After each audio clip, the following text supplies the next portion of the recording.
করুণা সিন্ধু দীনবন্ধু জগৎপতে গোপেশ গোপিকা কান্ত রাধাকান্ত নমস্তুতে।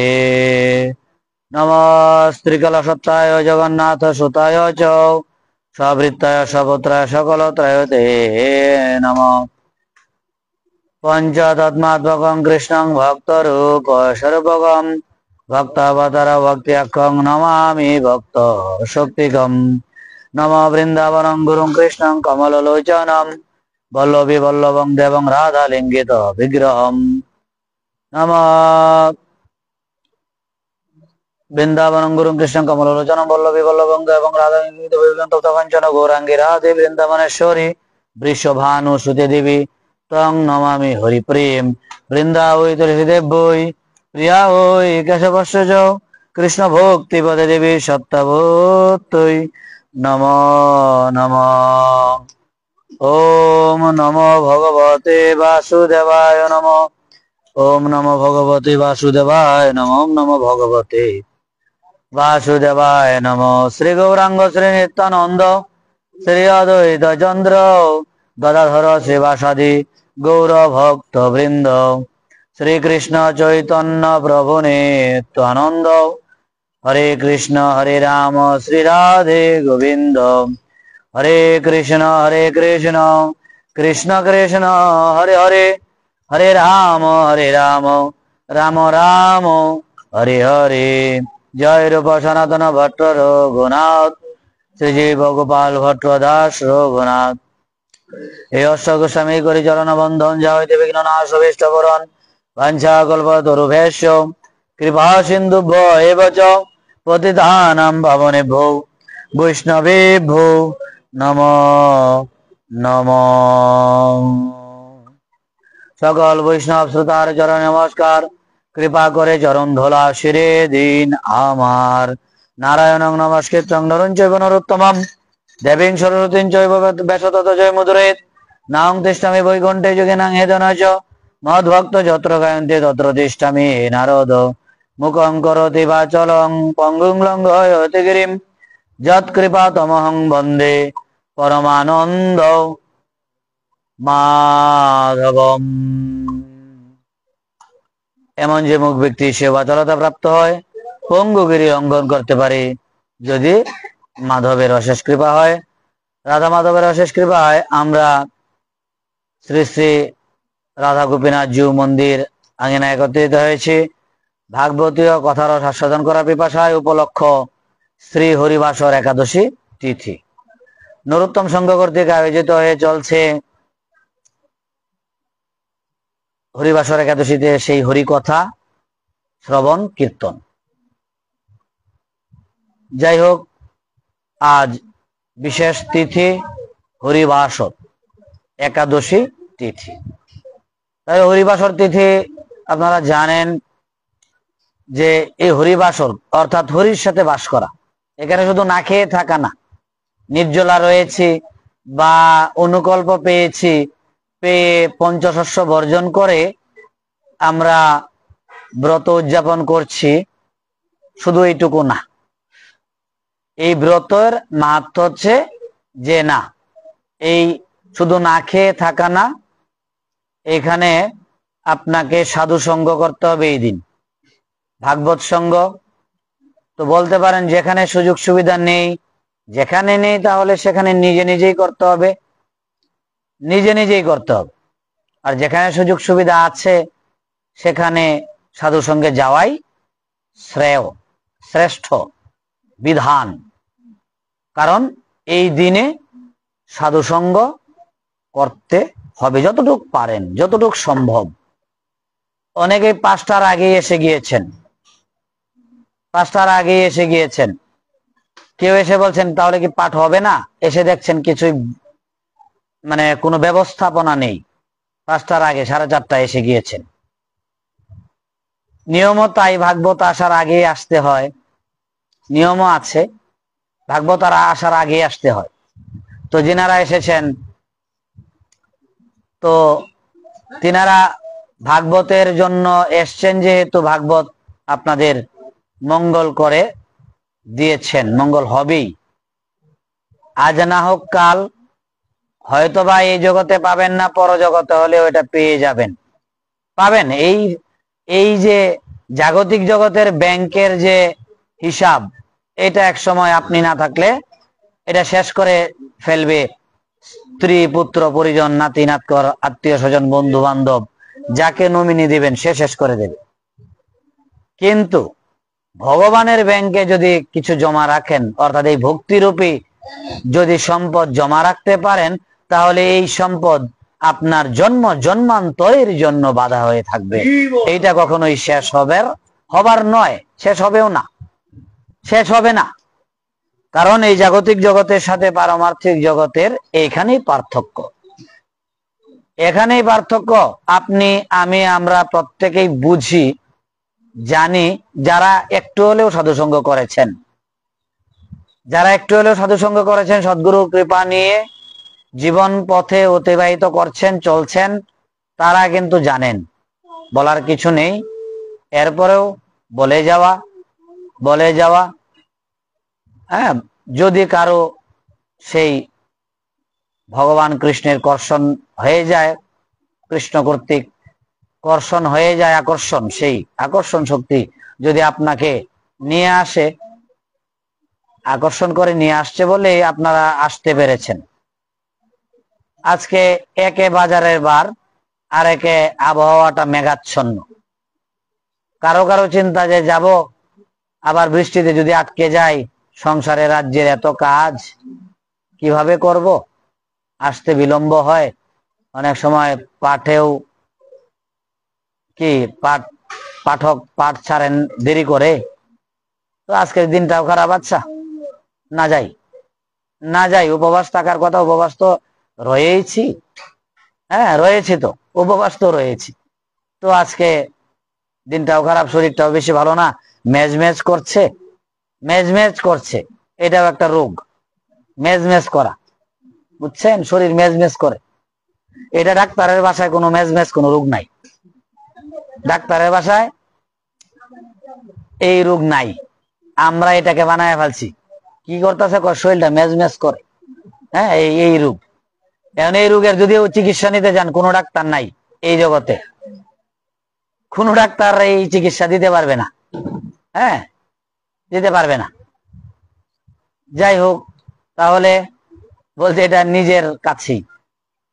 যদি হরিদাস ঠাকুর বলছেন, মহাপ্রভু এসে যখন বললেন কোন ব্যাধি কত নির্ণয়, বলছে না, অসুস্থ বুদ্ধিমনটা অসুস্থ, শরীর সুস্থ আছে।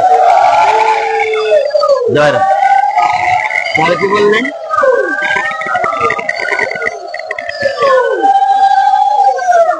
হরিদাস ঠাকুর বলছেন শরীর অসুস্থ নয়, আমার বুদ্ধিমনটা অসুস্থ হয়ে গেছে, সংখ্যা কীর্তন পূরণ হচ্ছে না, হ্যাঁ, এই সে, তাহলেও শরীর ঠিক আছে। আর আমার যদি একটু মাথা ব্যথা হয়, হ্যাঁ, একটু জ্বর হয়, এবং এই যে আবহাওয়া খারাপ, বললাম না, আবহাওয়া খারাপ হইলে তো আর উপায় নাই, আজকে আবহাওয়া খারাপ, যাওয়া যাবে না। আর একটু কথা মনের সময় বলে দেই, সন্ধ্যার পরে যখন যাবেন, আমাদের স্ল্যাবটা ভাঙা, চেষ্টা করেছিলাম এখানে দেওয়ার, কিন্তু সুযোগ সুবিধা হয়ে ওঠে নাই। যাই হোক, হ্যাঁ, একটা এইখানে ভাঙা দেখছেন আপনারা, যাওয়ার সময় খুব সাবধান, একটা রড এইভাবে আছে, যদি খালি পরে যান নিশ্চিত টিটেনাস দিতে হবে, এছাড়া কোনো উপায় নেই। তাই যাওয়ার সময় আপনারা বা সাইড ধরে যাবেন, হ্যাঁ, বা সাইড ধরে যাবেন। এই জন্য মনের সময় বলে দিলাম, খুব সাবধান, কারণ ভাগবতে এসে যদি পাটা কেটে যায়, তাহলে বলবে এই যে, হ্যাঁ, যে বলা সে কিন্তু বলবে, আপনি তো বুঝবেন যে না, হয়তোবা আমার আরো বড় কিছু ছিল, আপনি কি বলবেন যে হয়তোবা আমার আরো বড় কিছু ছিল, দুর্ভাগ্য ছিল, কিন্তু অল্পেতে চলে গিয়েছে। যাই হোক, কিন্তু সবাই বলবে না, রাস্তা দিয়ে যাচ্ছেন, বলবে ওই যে দেখো ভাগবত থেকে কি হয়েছে, পাও ভাঙ্গি আছে, পাও কাটতে আইছে, হ্যাঁ, সেলাই লাগছে, এই সেই বিভিন্ন ট্রল করবে। ইংলিশে কি বলছে, ট্রল, মানে এটা নিয়ে বিভিন্ন মুখরোচক খবর তৈরি হবে গৌরীপুরে, যে হ্যাঁ অমুকে গেছিল, গিয়া পা কাইটটা সেলাই লাগছে 5টা, পা ভাঙ্গিয়া প্লাস্টার লাগছে 3 মাস শুয়ে থাকো বাসায়। হ্যাঁ, এই তাই খুব সাবধান। এবং পিছলা টিছলা আমরা যদিও এখানে একটু ইটি দিয়ে পরিষ্কার করা হয়েছে ব্লিচিং দিয়ে কিছুটা, এরপরেও দেখে যাবেন বৃষ্টি পিচ্ছিলের সাথে তো পারা যায় না। হ্যাঁ, বৃষ্টি এবং পিচ্ছিল এটার সাথে পারা যাবে না। যাই হোক, আপনারা খুব সাবধানে, এই জন্য কি সাধু সাবধান। আপনারা যারা এসছেন সবাই সাধু, এই জন্য আপনাদেরকে সাবধান করা হচ্ছে, কারণ শাস্ত্রেই বলেছেন সাধু সাবধান। তাহলে সাবধানতার সঙ্গে আসবেন, সাবধানতার সঙ্গে যাবেন। হ্যাঁ, যাওয়ার সময় আসার সময় খুব সাবধান, কারণ বাই চান্স যদি কোনো মানে দুর্ঘটনা ঘটে যায় তাহলে এটা নিয়ে তো বললামই। হ্যাঁ, তাই খুব সাবধান। প্রভুর স্মরণ করতে করতে যাবেন, যা করেন প্রভু করবেন, যেটা ভবিতব্য আছে সেটা হবে। এরপরে একটু আপনার যেহেতু চোখ দিয়েছেন ভগবান, 2 চক্ষু দিয়েছেন, আপনি দেখে শুনে যাওয়াই শ্রেয়। দেখে শুনে যেতে হবে, চলতে হবে, চলতে হবে। হ্যাঁ, এই এখন রাস্তা দিয়ে আসছেন, একটা ট্রাক আসতেছে, আপনি ট্রাকের সামনে দাঁড় হয়ে গেছেন, কারণ ট্রাক তো আপনাকে পিছে চলে গেছে।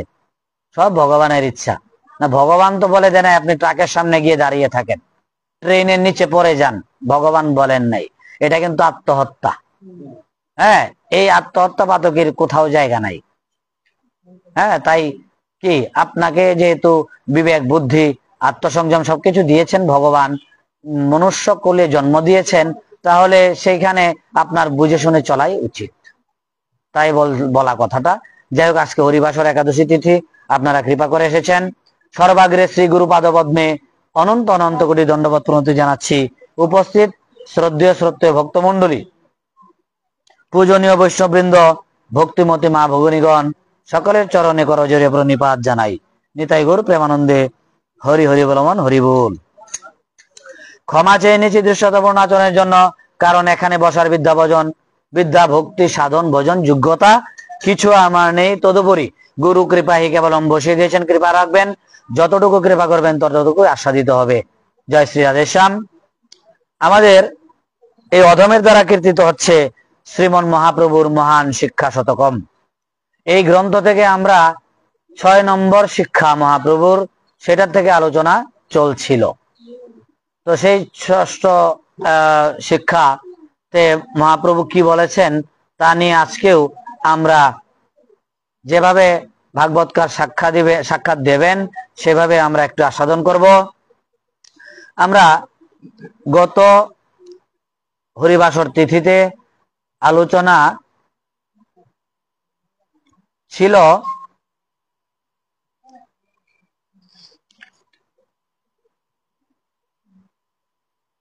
নামাচার্য হরিদাসের কথা আমরা একটু জেনেছিলাম, যে উনি 3 লক্ষ হরিনাম করতেন, আপনারা জানেন। বলছে আর আমাদের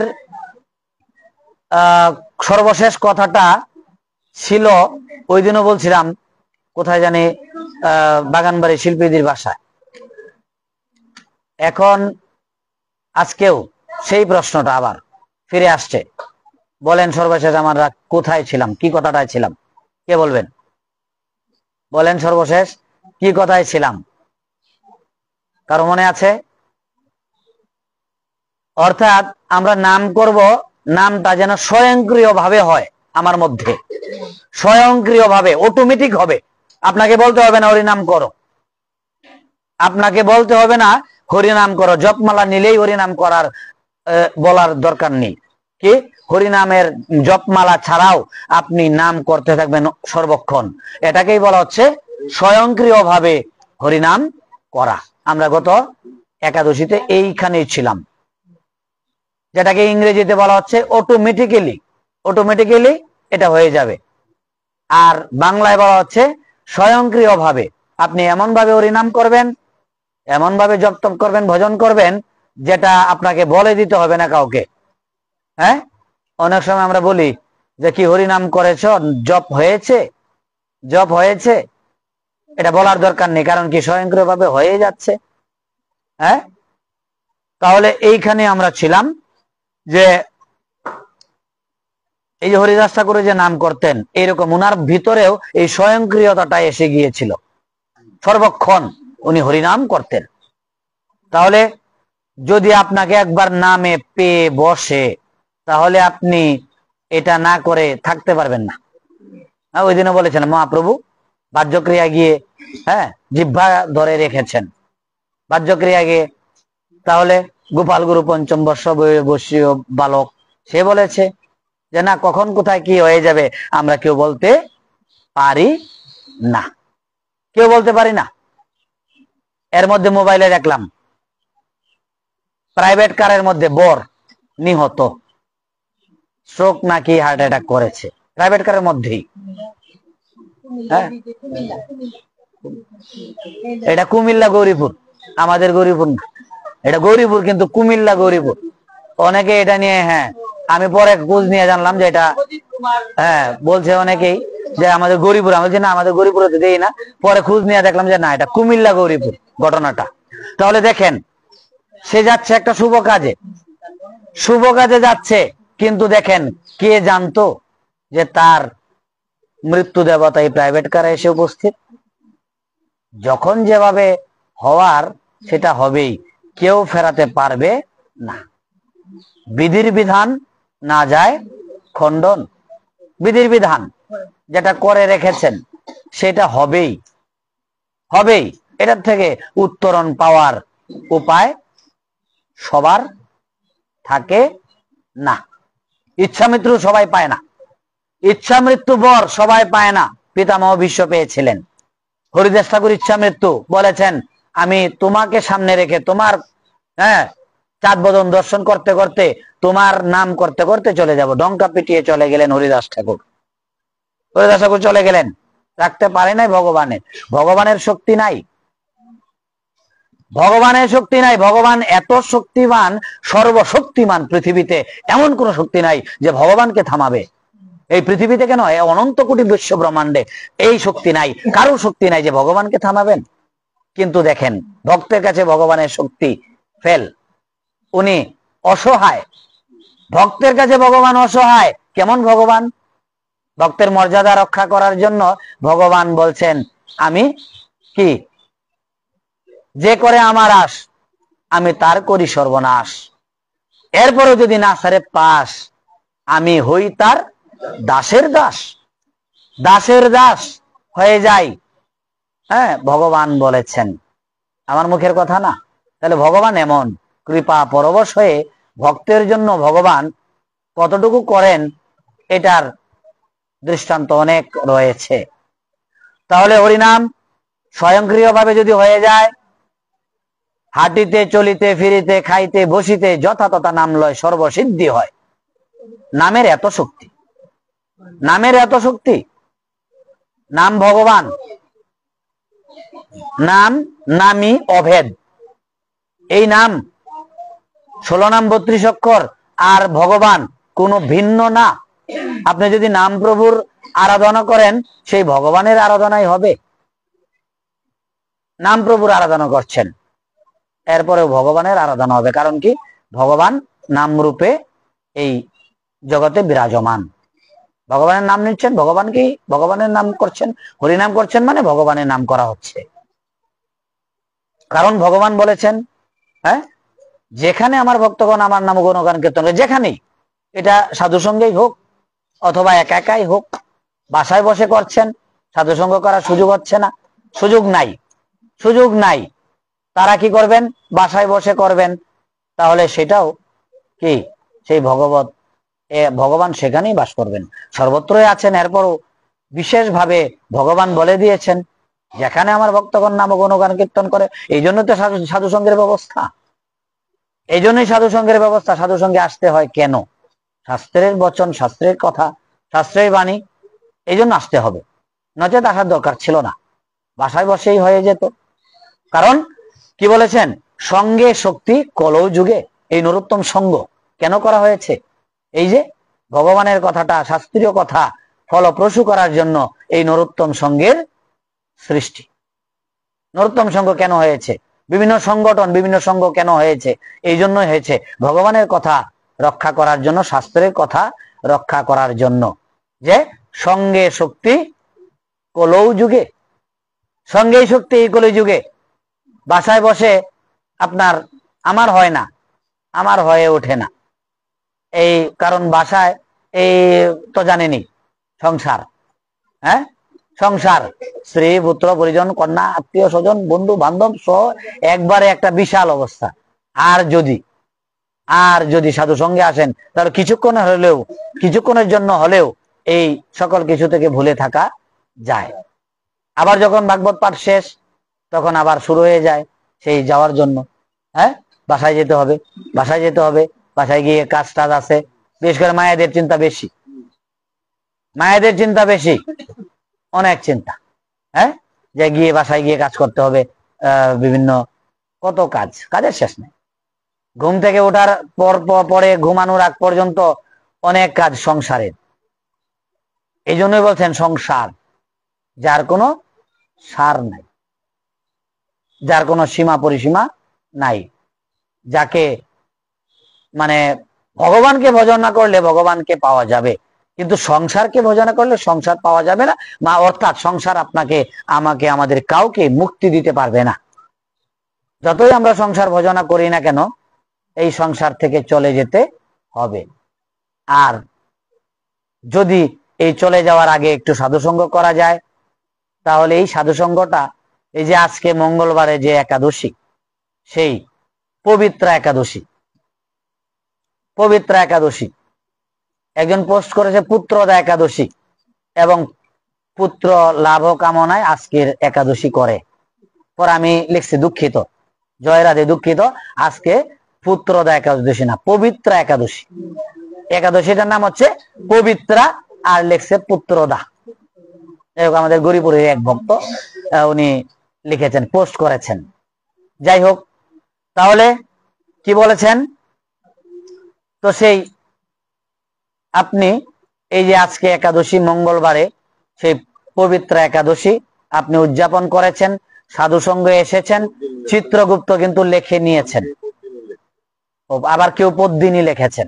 যাই হোক, তো না পবিত্রা, আজকের একাদশীর নাম হচ্ছে পবিত্রা। আমরা মহাজনের ইয়ের থেকে এটাই পাই, পবিত্রা একাদশী। মহাজনীয় আমাদের যে বৃন্দাবন থেকে যে 84 ক্রোশ ব্রজমন্ডল থেকে যে পঞ্জিকাটা এসেছে সেইখানে পবিত্রা একাদশী, শ্রী পবিত্রা একাদশী। যাই হোক, আমরা তো সেই মহাজনের পথেই আছি, যে কারণে কোথায় কি আছে সেটা আমরা ততটা দেখি না বা দেখার প্রয়োজন মনে করি না, কারণ আমরা একটা ইয়েতে আছি যে আমরা সেই ধামের যে পঞ্জিকাটা আছে সেইখানে যেভাবে আছে সেইভাবেই উদযাপন করার এবং বলার চেষ্টা করি। যাই হোক, তাহলে লিখা হয়ে গিয়েছে ইতিমধ্যে চিত্রগুপ্ত লিখে ফেলেছেন। আপনি যেই শ্রী শ্রী রাধা গোপীনাথ জিউ মন্দিরে এসেছেন এবং আজকে হরিবাসর একাদশী তিথি, এই জন্য এই সাধু সঙ্গে এসছেন, লেখা কিন্তু ইতিমধ্যে হয়ে গিয়েছে। যখন আপনি মনে করেছেন যে আজকে কি গোপীনাথ মন্দিরে যাব, তখনই এই চিত্রগুপ্ত বসে আছেন। কি করেন আপনি? যা করছেন সব লিখছেন।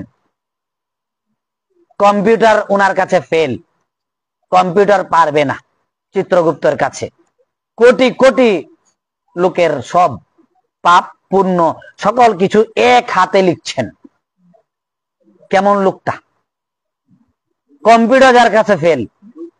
হ্যাঁ, যাই হোক, আমরা জাগতিক জগতে তো লোক হিসাবে বললি, যাই হোক, তো হ্যাঁ লোক না, উনি স্পেশাল বিশেষ মানে মানে শক্তি সম্পন্ন, যেটা ভগবান দিয়েছেন ওনাকে।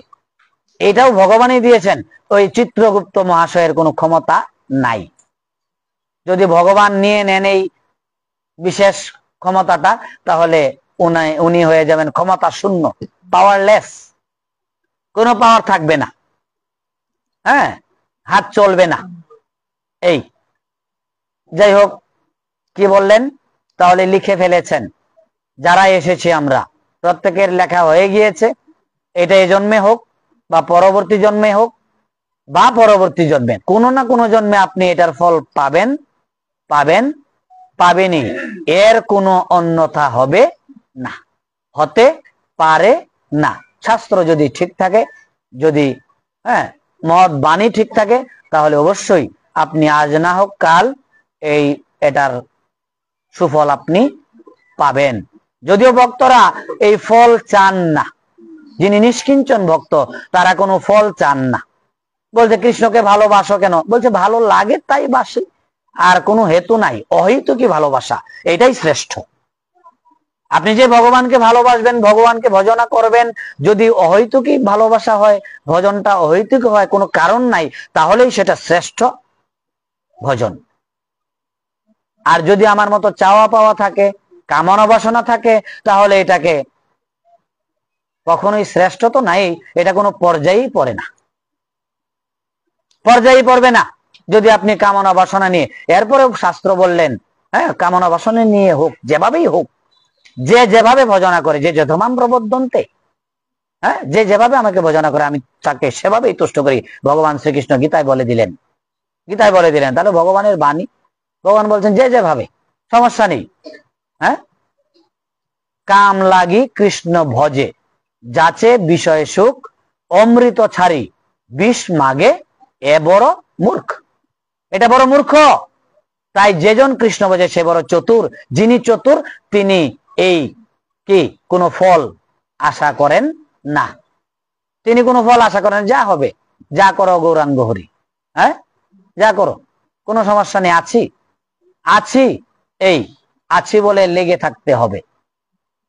আছি বলে লেগে থাকলেই ভগবত কৃপাটা হয়ে যাবে। কখন হয়ে যাবে আমি আপনি কেউ বুঝতে পারবো না, বলতেও পারবো না।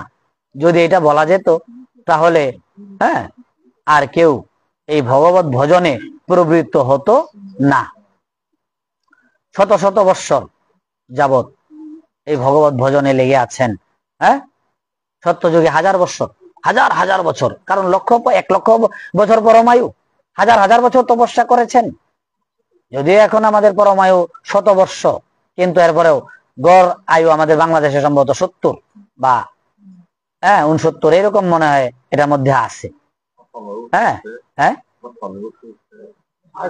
হ্যাঁ প্রায় 70-এর মতো মনে হয় গড় আয়ুটা আমাদের বাংলাদেশে, এখন একটু বাড়ছে।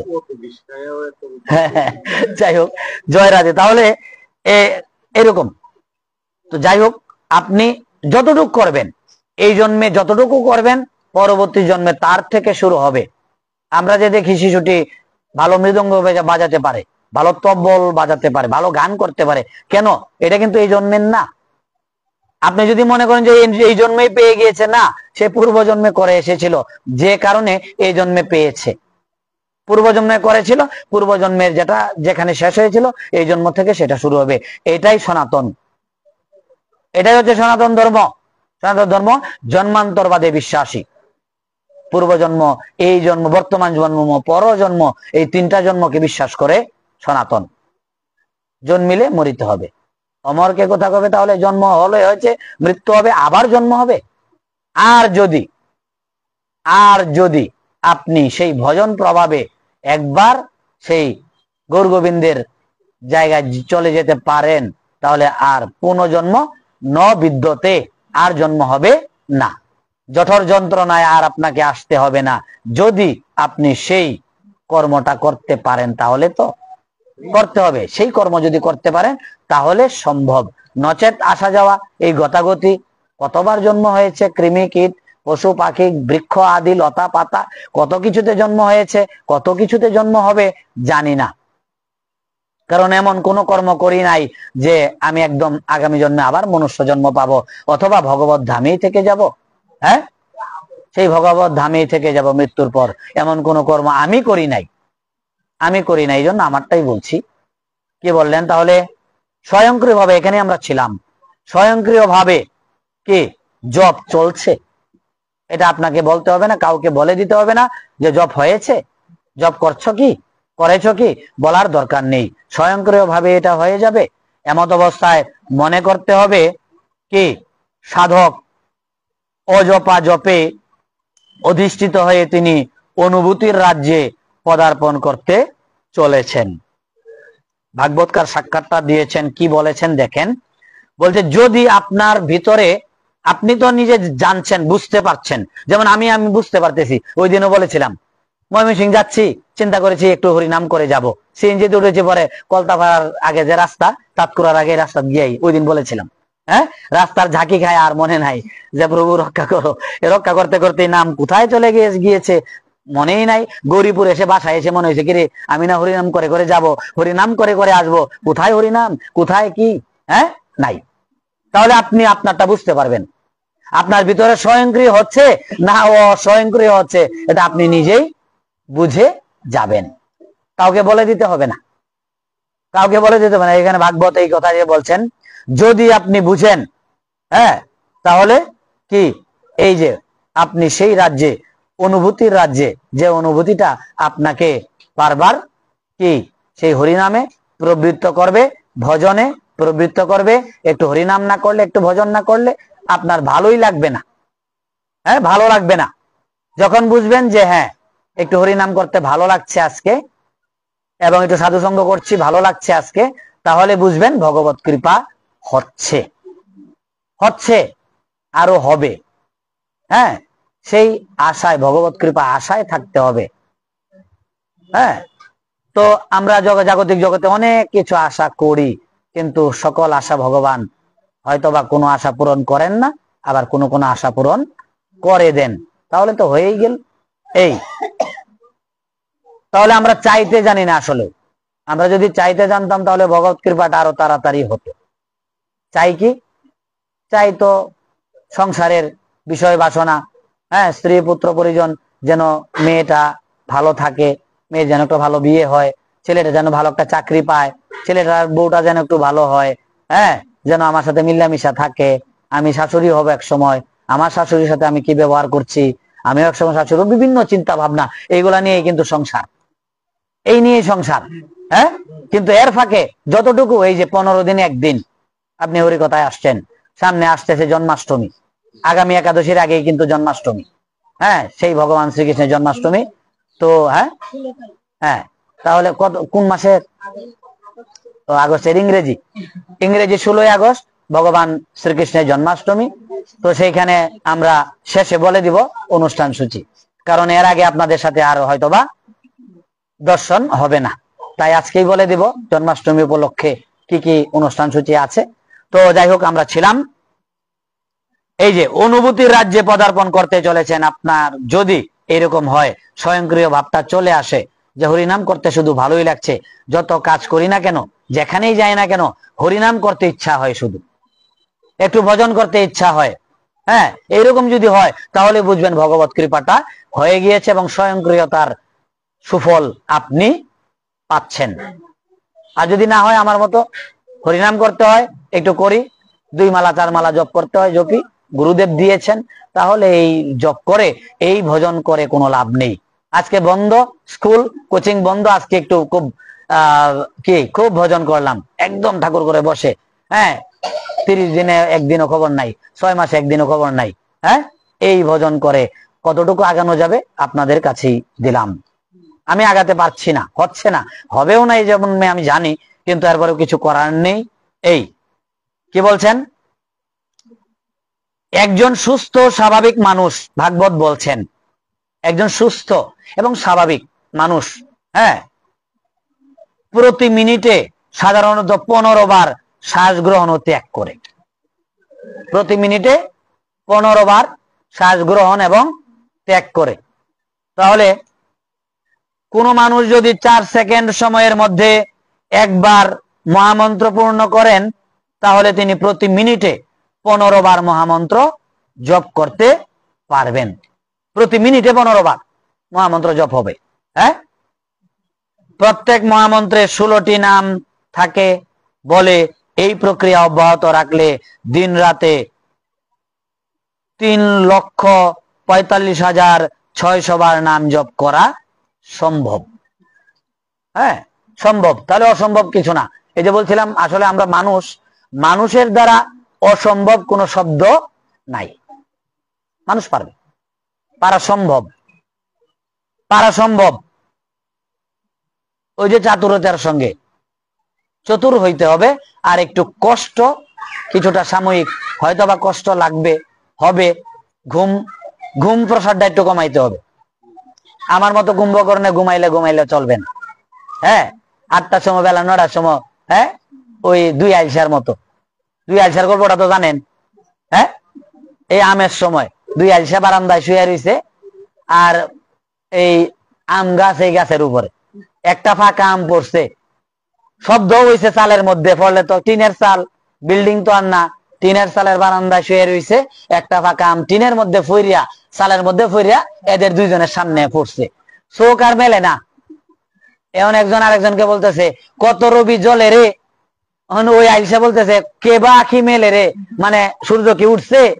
দুইজনেই এমন ভাবে বিভোর ঘুমে, এরা চোখ আর মেলে না।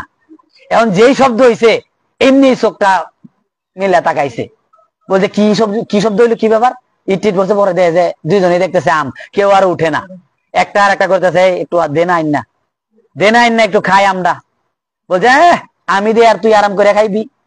বলছে এইটা হবে না, হ্যাঁ আমার দ্বারা সম্ভব না, আমারও ঘুম পাইতেছে, আমিও ঘুমাবো।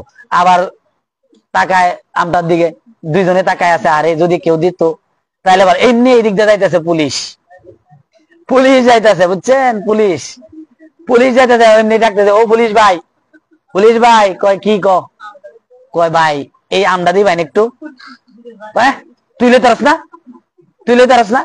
কয় পুলিশ ভাই একটু আমি আমটা দিবেন একটু, মনে হচ্ছে আচ্ছা মনে হয়, হ্যাঁ কয় কেটে দিম বাড়ি। পরে সাথে ডেকে যাচ্ছে, দিন বাড়ি। আর একটু আগে একটা কুকুর আমার মুখে ফরসাপ করে দিছে, আর এটার কইছে খেদা, এটার তারা, এ তারাই না, তারাইলো না, জানেন, এটা দেন একটা বাড়ি, এটার লেগে আমার কুকুরে আমার মুখে হ্যাঁ শেষ করে দিছে। বুঝছেন, এমন আইলসা। তাইলে এই যে এরকম আইলসা হইলে জীবনেও ভজন হবে না।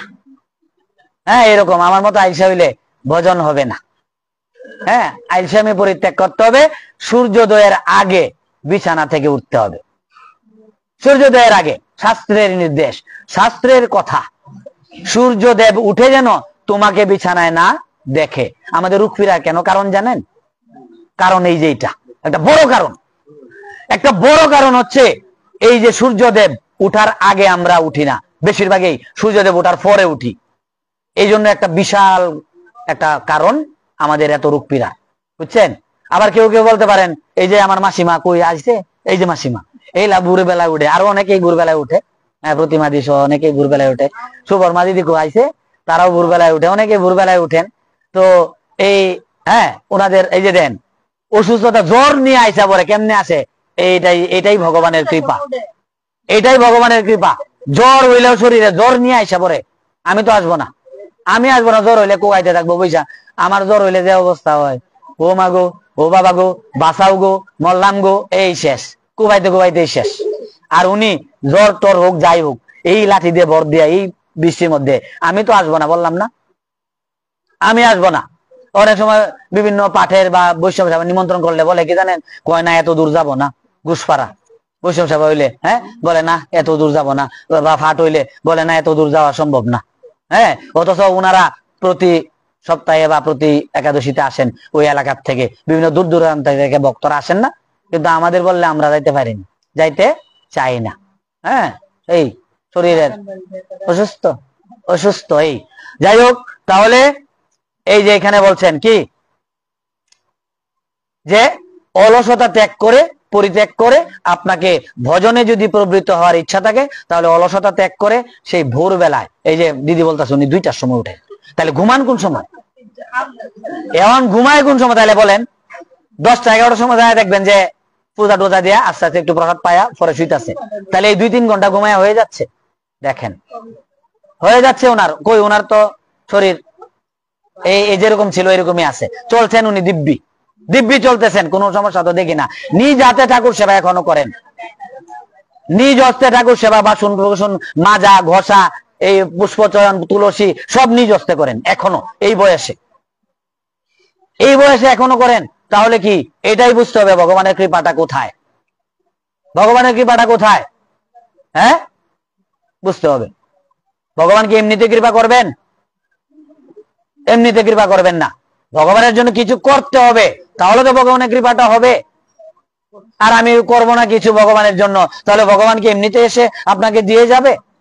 হ্যাঁ, আপনার জন্য করে যাবে না, কিছু করে যেতে হবে। হ্যাঁ, এই যে এখানে এইটাই বলছেন। তাহলে মানুষ 3,45,600 বার নাম জপ করা সম্ভব, শুধুমাত্র কি গ্রন্থ থেকে পড়ে অথবা নিজের চেষ্টা এই জপে অধিষ্ঠিত হওয়া সম্ভব নয়। এই যে হ্যাঁ বলছে এই জপে গ্রন্থ থেকে পড়ে বা নিজের চেষ্টায় এই জপে অধিষ্ঠিত হওয়া সম্ভব নয়। এ ধরনের জপে অধিষ্ঠিত হতে সাধককে একজন সে জাতীয় কি সদ্গুরুর আনুগত্য নিয়ে নাম মাহাত্ম্য শ্রবণ করে তার তত্ত্বাবধানে নাম সাধনা চালিয়ে যেতে হয়। এই যে ভাগবতকার বলছেন সদ্গুরুর পদাশ্রয় হয়ে গুরুদেবের নির্দেশিত পথে যদি আপনি চলতে পারেন তাহলে ভজন হবে, নচেত এই গ্রন্থ পড়িয়া বা নিজের মন প্রসূত একটা কল্পনা প্রসূত একটা বানায়া দিয়ে দিলেন, এইটা দিয়ে ভজন হবে না, এটা দিয়ে ভজন হবে না। এই জন্য গুরুকরণ করতে হবে, গুরুকরণ করতে হবে। গুরুদেব শ্রী গুরুদেব কি আপনাকে সেই পথ দেখিয়ে দেবেন, ভজন পথ দেখিয়ে দেবেন, দেখিয়ে দেবেন যদি ভজন করার ইচ্ছা থাকে। আর যদি ভজন করার ইচ্ছা না থাকে তাহলে তো যেভাবে চলছে বলছে না সংসারে আছি বেশ ভালো, ভগবান ভালো রাখছে, ভালো রাখছে। আমরা ভালো কোনটাকে বুঝি? ভালো কোনটাকে বুঝি? যে একটু টাকা পয়সা হবে, দ্বন্দ্বলত হবে, বাড়ি গাড়ি হবে এবং একটু শান-শৌকতে চলবো, এটাই ভালো। কিন্তু না, যার এই জগতে আছে তার ওই জগতে নাই, যার এই জগতে আছে তার ওই জগতে নাই। আপনি চিন্তা করতে পারেন যে হ্যাঁ অমুকের তো বিরাট ব্যাংক ব্যালেন্স, বড় বাড়ি গাড়ি, বিশাল অবস্থা, তে আমার কেন নাই? আরে বাবা, যার এখানে আছে তার ওইখানে নাই, কারণ ওইখানে থাকতে পারে না। এইখানে যে বিষয় বিষ নিয়ে থেকে ওইখানে চিন্তা করতে পারে না, চিন্তার সময় নাই, চিন্তার সময় নাই, সাধু সঙ্গ করার সময় নাই, সময় হয় না, সময় হয় না। হ্যাঁ ব্যবসা বাণিজ্য, চাকরি বাকরি, বড় বিশাল স্ট্যাটাস, হ্যাঁ নাই, ভগবান তাদের কাছে নাই। ভগবান নেমে এসেছেন কাঙালের কাছে। কাঙাল, হতদরিদ্র, দিনদরিদ্র কাঙাল, দিন নুন আনতে পান্তা ফুরায়, তার কাছে ভগবান বাধা, তার কাছে ভগবান বাধা। আর যিনি অম্বরীশ মহারাজের মতো সপ্তদেবতী হয়েও অম্বরীশ মহারাজ ভগবত চরণে সর্বক্ষণ শরণাগত ছিলেন, বিধায় ভগবান তাকে সর্বক্ষণ রক্ষা করতেন। নিজ হস্তে মন্দির মার্জন করতেন, নিজ হস্তে ঠাকুরের বাসন ধৌত করতেন। কোন দাস দাসীর অভাব ছিল? শত শত দাস দাসী, কাউকে দিতেন না, বলছেন না আমি ঠাকুরের কাজ আমি নিজেই করব, নিজে করতেন সব, রন্ধন করে ঠাকুরকে ভোগ দেওয়া, ঠাকুর ঘর মোছা ধোয়া সব। আর আমরা কি বলি নাতনি রে কি হ্যাঁ সুরভি কমলা, আর একটু মন্দিরটা একটু আমি বুক দিয়ে দিছি, অনেকটু হরিষা করে মুচ্চালা মুচ্চালা ঠাকুরের বাসনটি ধুয়ে দিস, এই যে তৈলাম, আমার দ্বারা সম্ভব না, অনেক করছি, রান্না করছি, ভুগ দিছি, এখন আর চলে না, কমরটা আর ফাঁক না, কমরটা লই আর উতারি না, শুধু উতারি না, তুই কর, তোর আর অন সময় কিছু শিখ, মানে শ্বশুর গিয়ে কি করবি, মানে নিজের কাজও মানে এই হয়ে গেল, হাসিল হয়ে গেল, আর এটারে দিয়া কাজ করায়া নিজেও একটু হ্যাঁ এই নিল, এই বুঝছেন? এই যাই হোক, তাহলে শুনেন, মায়ে যে বর্ত করে যার জির পুণ্যি যার জি করে। আপনি যতটুকু করবেন আপনার জন্য ততটুকু থাকবে মা। আর এই যে নাতি নাত করে রেডি করাবেন, সন্ধ্যাবাদী একটু দিয়ালা, সন্ধ্যাবাদী একটু দিয়ালা, আমি পারি না, না দিয়ালা দেখ আমি কেমনে দিই, যা দিয়ালা যেমন লাগবে আজকে, আজকে আমার শরীরটা ভালো না, যা সন্ধ্যাবাদীরা দেয়, পরে আমি উদারা দিই, এমনি পরে একটু করে দেয় এখন তাও রাজগার আমার শরীরটা খারাপ, দেলা সয়ন দেলা কয়, তাহলে কি একটু চিনি বাতাসা কি আছে দেখ, এই যে এরকম একটা প্লেট, বুঝছেন, এরকম একটা প্লেট আছে আর এরকম একটা গ্লাস আছে, ওই যে ঠাম্মা এরিকিতা দিয়াম, তুমি তো অত বড় গ্লাস অত বড় থাল, তেমন ঠাউরে লেগে অতানি তাল আর অতানি গ্লাস খেলে গিয়া ঠাউর খায় না, যা দিয়া যা, ঠাকুর খায় না যা, মানে ঠাম্মারও বিশ্বাস নাই, এই নাতির তো বিশ্বাস যে ঠাকুর খায়, নাতির বিশ্বাস হলো ঠাকুর খায়, ঠাকুরকে যা দেওয়া হয় ঠাকুর খায়। আর দিদিমার ঠাম্মার বিশ্বাস নাই যে ঠাকুর খায় না, ঠাম্মা কইছে না না ঠাকুর খায় না, যা ঠাকুর এটা দিলে বেশি চিনি দিতে দেওয়া না, প্রতি মাসে 1 কেজি চিনি আনার লাগে, ঠাকুরের লেগা 1 কেজি নিয়ে আনতেই নাই, ঠাকুর কত খাই দেওস না, যা আর দেওয়া লাগতো না, সন্ধ্যা তো যা, আজ ঠাম্মা চিনিও তো নাই টুকরটার মধ্যে, কয় চিনি নাই এতে বাদ দে, জল দেয়া তো খালি তুলসী আর জল দেয়া তুই দে, জল দেয়া তুই যা ঠাকুর সহন দেলা, কয়ন কি ভাই দিয়াম, কারে দেলা কোনো ভাই যেরম পারস তুই, আমার আজকে শরীরটা ভালো না, দে কোনো ভাই দিতে থাক, এই তাহলে পুণ্য কি এমনিতেই হবে, ভগবত কৃপাতে এইভাবে হবে? হবে না, হবে না, হতে পারে না। কারণ এই যে অম্বরীশ মহারাজের কথা বললাম না, উনি কি বলছেন, উনি নিজ হস্তে সব করতেন। তাহলে এত বড় রাজা, আর আমি কি হয়ে গেছি? আমি কয় টাকার মালিক? হ্যাঁ, কয় টাকার মালিক হয়ে গেছি? একটু 2টা টাকা হইলে মুই কি হনুরে, গরমে পা মাটিতে পড়ে না? এত গরম, টাকার গরম না? কারণ কুয়ার ব্যাঙ যদি সমুদ্রে যায় পড়ে তাহলে কি করবে বুঝে নিত? হ্যাঁ, সারা জীবন কিছু ছিল না, তখন হঠাৎ করে হয়ে গেছে আঙ্গুল ফুলিয়া কলা গাছ, যেটাকে বলে, হয়ে গেলে তো পরে বুঝে নেই কি করবে আর। এই অহংকার, বিশাল অবস্থা।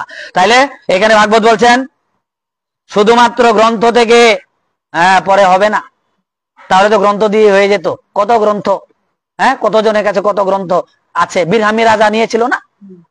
বীরহামি রাজা, হ্যাঁ, দস্যু কিন্তু রাজা, দস্যুদের রাজা। সে একটা এলাকার রাজা, দস্যু কিন্তু রাজা, বীরহাম্বির রাজা। সে ওই যে শ্রীনিবাস আচার্য, পরে শ্যামানন্দ প্রভু, তারা যখন গ্রন্থের সম্পদ নিয়ে যাচ্ছিলেন, তখন রাস্তা থেকে ডাকাতি হয়ে নিয়ে গিয়েছে। বলছে না জানি কি আছে, নিয়ে গিয়া দেখলো সব গ্রন্থের সম্পদ সব সাজিয়ে রেখে দিয়েছে। বলছে কি করবে? রাজা বীরহাম্বি, দস্যু রাজা, কিছু জানে না। তারপরে এই ঘুরতে ঘুরতে আবার গিয়ে এখানে তারপরে উদ্ধার হলো এই গ্রন্থ সম্পদ। তাহলে কি বললেন? গ্রন্থ পরে শুধুমাত্র হবে না, নিজের চেষ্টায় জপে অধিষ্ঠিত হওয়া সম্ভব নয়। এ ধরনের জপে কি করতে হবে? তাহলে গুরুকরণ করে সেই গুরু নির্দেশিত পথে যদি চলা যায়, গুরু আনুগত্য, হ্যাঁ, আনুগত্য নিয়ে ভজন করতে হবে। তাহলে কারণ অনুগত ছাড়া যদি আপনি নিজে করতে যান, তাহলে হিতে বিপরীত হবে। কারণ আপনি তো জানেন না, আপনি জানেন না, আমিও জানি না কিভাবে ভজন করতে হবে, কিভাবে ভগবানকে ডাকতে পাওয়া যাবে। সেটা একমাত্র শ্রী গুরুদেব আপনাকে কৃপা করে কি জানিয়ে দেবেন, একমাত্র জানানোর যিনি একমাত্র, তিনি হচ্ছেন শ্রী গুরুদেব। কারণ নন্দসুত হরি ভুবনে প্রকাশ হলেন গুরুরূপ ধরি। তাহলে নন্দসুত হরি যিনি, তিনি গুরুদেব, আমার শ্রী গুরুদেব। হ্যাঁ, গুরু কৃষ্ণ বৈষ্ণব, তিনি অভেদ করা যাবে না। যিনি কৃষ্ণ তিনি গুরুদেব, তিনি বৈষ্ণব, তিনি সব একই বস্তু, ভিন্ন নয়। ভিন্ন করা যাবে না, ভেদ করা যাবে না, তাহলে অপরাধ হয়ে যাবে। কারণ এমনিতেই তো কত অপরাধ আমাদের, চলিতে ফিরিতে, হাঁটিতে চলিতে, বলায় চলায় অনেক অপরাধ। হ্যাঁ, অনেক অপরাধ, কত অপরাধ করছি, এটা কোনো সীমা পরিসীমা নাই। পুণ্যের চাইতে অপরাধ, আমারটাই বলছি, পুণ্যের চাইতে পাপটাই বেশি হচ্ছে। পাপের ভার মানে বুঝা এত পর্বত প্রমাণ বোঝা হয়ে গিয়েছে, এটা এখন আর মাথার থেকে নামানো এই জন্মে সম্ভব হবে না। হ্যাঁ, এই জন্মে সম্ভব হবে না। তাহলে কি বললেন? ভাগবত সাক্ষাৎ দিচ্ছেন, নাম মাত্র শ্রবণ করে তার তত্ত্ববিধানে নাম সাধনা চালিয়ে যেতে হয়। তাহলে নাম মাত্র শ্রবণ করতে হবে সেই শ্রী গুরুর কাছে, বা যিনি তত্ত্বদর্শী ব্যক্তি বৈষ্ণব, সেই সাধু সঙ্গে এই জন্য যেতে হবে, গিয়ে ওনাদের কাছে বিজ্ঞপ্তি জানাতে হবে, এবং কি সাধক তার কাঙ্ক্ষিত লক্ষ্যে পৌঁছাতে পারেন। তাহলে গুরুকরণ করার পরে গুরু নির্দেশিত পথে যদি আপনি চলতে পারেন, তাহলে আপনি যে সাধক হিসেবে আপনি আপনার কাঙ্ক্ষিত লক্ষ্যে পৌঁছতে পারবেন। ভাগবতের কথা আমার কোনো কথা নয়। শ্রী গৌড়ীয় গ্রন্থে এই মহামন্ত্রের ত্রিবিধ ব্যাখ্যা দেখতে পাওয়া যায়। এই মহামন্ত্রের 3টা ব্যাখ্যা আছে গৌড়ীয় গ্রন্থে। আমরা তো বলি যে কোন সম্প্রদায়, বলি যে গৌড়ীয় সম্প্রদায়, মাধ্যাচার্য গৌড়ীয় সম্প্রদায়, বা হ্যাঁ এরকম, তাহলে গৌড়ীয়, আমরা গৌড়ীয়। এই তাহলে এই যে গৌড়ীয় গ্রন্থে এই মহামন্ত্রের 3টা ব্যাখ্যা, ত্রিবিধ মানে 3টা ব্যাখ্যা, 3 ধরনের ব্যাখ্যা দেওয়া আছে।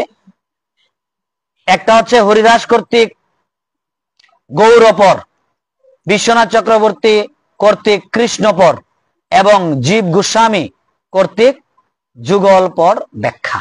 এই 3 ধরনের ব্যাখ্যা আমরা পাই গৌড়ীয় গ্রন্থে।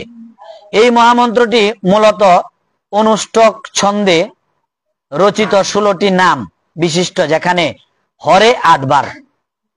এই যে 16 নাম 32 অক্ষর আমরা নাম জপ করছি, হরে হচ্ছে 8 বার, কৃষ্ণ 4 বার, আর কি রাম 4 বার। এই তাহলে হরে 8, কৃষ্ণ 4, রাম 4 সমান সমান কত? 16। এই 16টি নাম। আর কি আর অক্ষর হচ্ছে 32।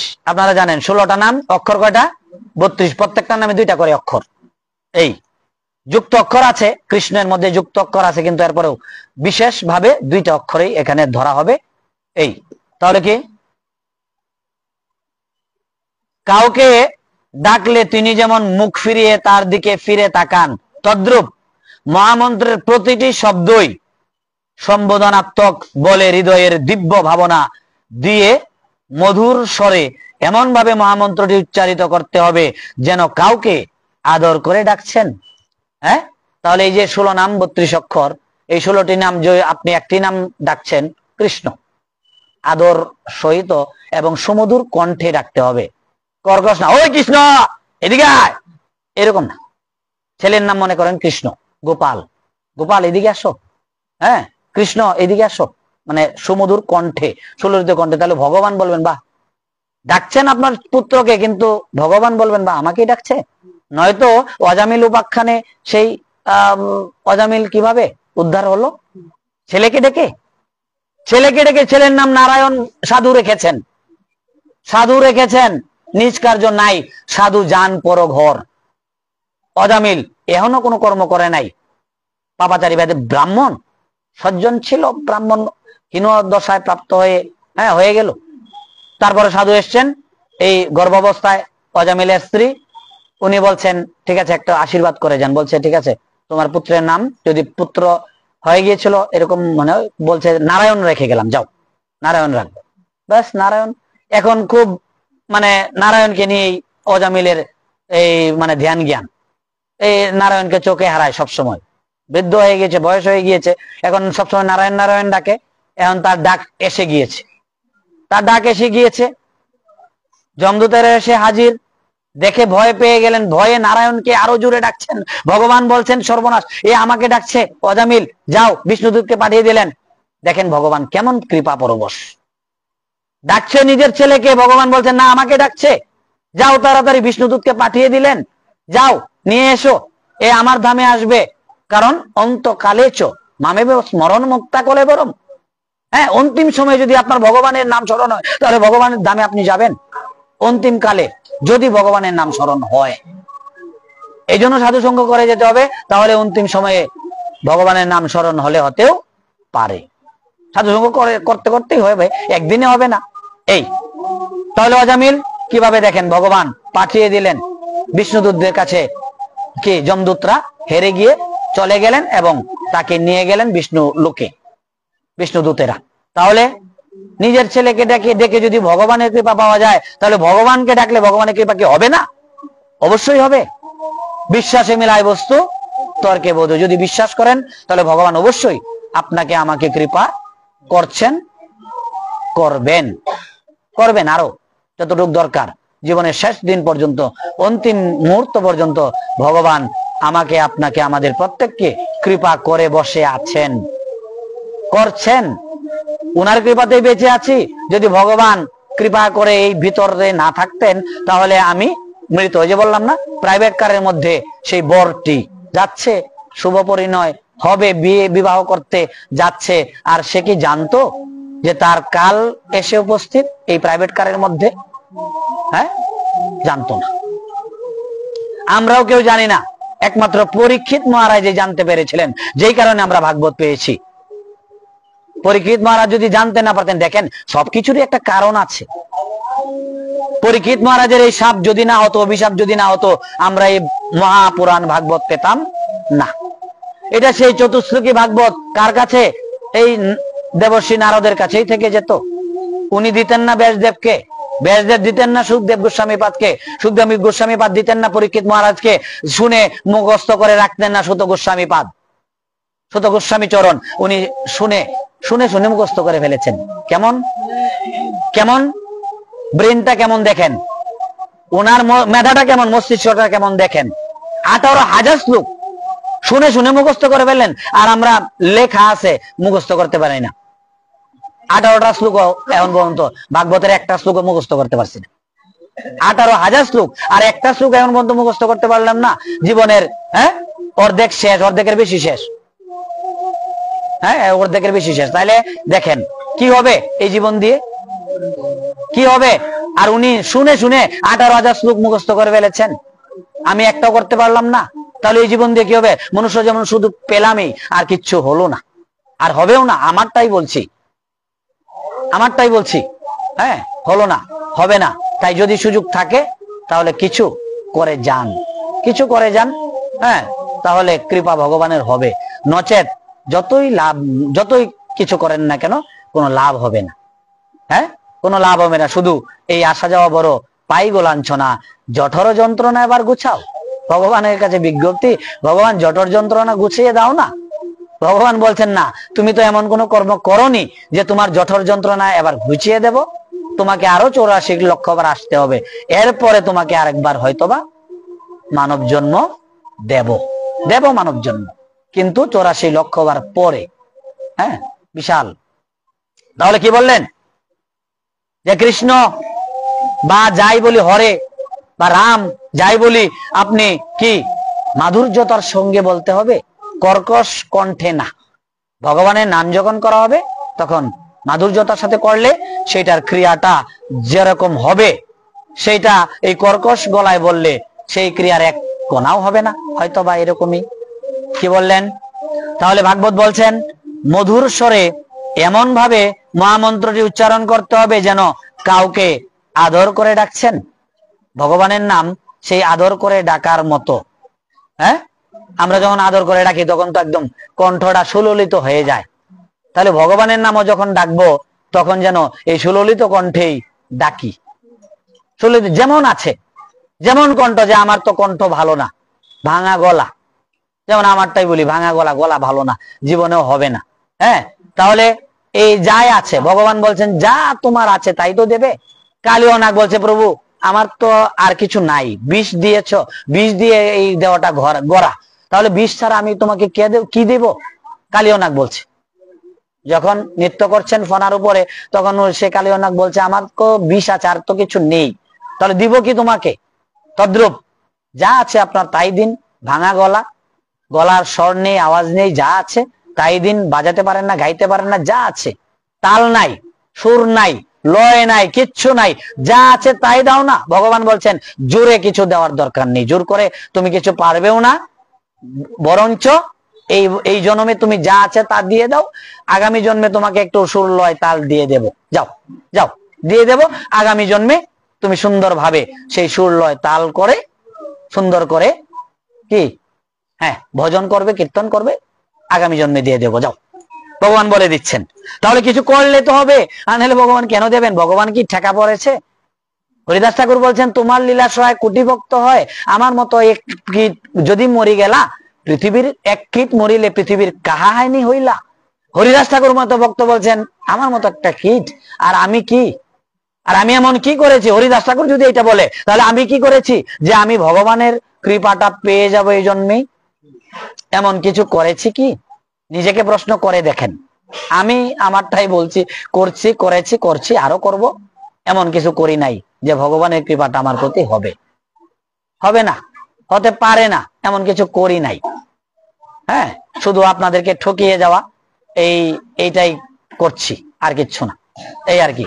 কারণ আসলে আমার এখানে বসার যোগ্যতা নাই, কিন্তু এরপরেও যেহেতু কর্ণধার দিয়ে গিয়েছেন ঠাকুর মহাশয় কৃপা, গুরু কৃপায়, আপনাদের কৃপায় আর কি, এই যা বলাচ্ছেন তাই বলছি। তাহলে কি বললেন? সেই শব্দকে ব্রহ্ম বলা হয়, এবং শব্দ ব্রহ্ম, এই যে নাম করছেন এইটা শব্দ একটা ব্রহ্ম, এবং কি বলা হয় ফলে কোন শব্দের মধ্যে সেই শব্দের সবকিছু কুক্ষিগত থাকে। শব্দের এত ক্ষমতা যে গরু উচ্চারণ করার সাথে সাথে গরুর সকল অবয়ব আমাদের চোখের সামনে ভেসে ওঠে। মনে করেন গরু বলছেন, এই তুই একটা গরু, এমনি গরুর অবয়বটা এসে বলছে যে এটা তো মানুষ, অথচ গরুর তো 4টা পা, হ্যাঁ, 2টা বড় বড় কান, 2টা শিং, তার মানে গরুর অবয়বটা এসে গিয়েছে।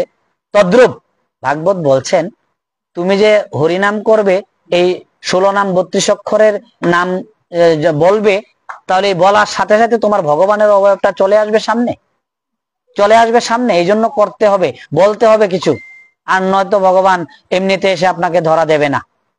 হ্যাঁ, ভাগবতের কথা ভাগবত বলছেন যে আপনি যদি গরু উচ্চারণ করলে গরুর রূপটা আপনার সামনে এসে যায়, তাহলে যদি আপনি ভগবানের নাম করেন তাহলে তো ভগবানের স্বরূপটাও আপনার সামনে আসার কথা। আসবে, চলে আসবে, চলে আসবে, আসতে বাধ্য। আপনি যদি ভগবানকে স্মরণ করেন তাহলে ভগবানের অবয়বটা চলে আসতে বাধ্য।